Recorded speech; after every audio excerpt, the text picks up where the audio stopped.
This isn't French cassoulet, this is Mexican cassoulet. If we're gonna turn this French classic into a Mexican staple, we gotta start with chilies. Toasting them, always. Dark chilies add richness, and these cascabels add heat too. You ever have one of those provolone and prosciutto Italian stuffed peppers? It's one of those, but dried. Classically, this is made with a variety of meat, including sausage, usually Toulouse, but this is the Mexican version, so we're using chorizo, wet and dried, and we're rendering it first because it's got a lot of fat. We don't need all that fat in this dish. When you can smell those chilies, their flavor's been boosted and they're ready to use. Add half stock, half water to that pan. Add an onion, a tomato, a couple of bay leaves. This is gonna be the broth we're gonna work from, and we're gonna hydrate our chilies in it.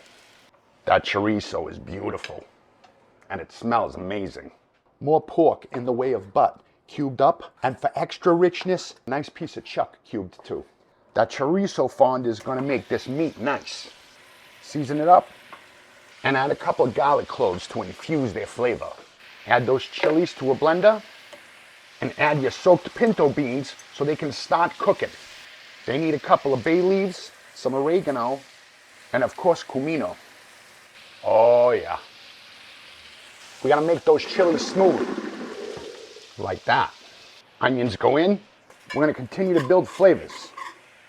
Flavors upon flavors upon flavors. The French have duck confit. The Mexicans have chicharrones, which are gonna make an excellent topping along with tortilla chips. Why use breadcrumbs if you don't have to? It's gluten-free. That's gonna work nicely. Now we can add our beans and that rich chili. Use a little extra broth to get all of it. And don't get rid of that broth. We're gonna use that later. One more piece of meat, a chuleta that I got from my butcher. If you don't live near a carniceria, just use a piece of ham. Nestle in that chorizo everywhere.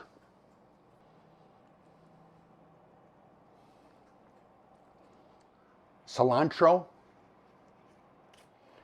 And now that crumbled chicharron topping. A thick layer of it too. That is going to be rich as fuck.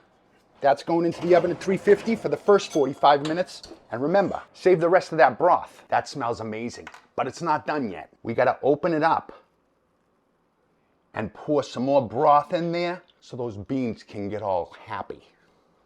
You can see it absorbing all that juice. When you think it's done and won't absorb anymore, crack the crust in a couple of spots. Oh, where the juice can come through. Keep adding broth as much as it'll take. That's gonna go back in the oven for the last 45. There it is.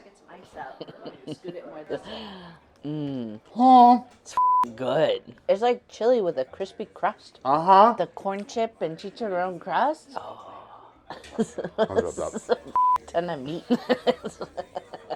The French don't know what they're missing.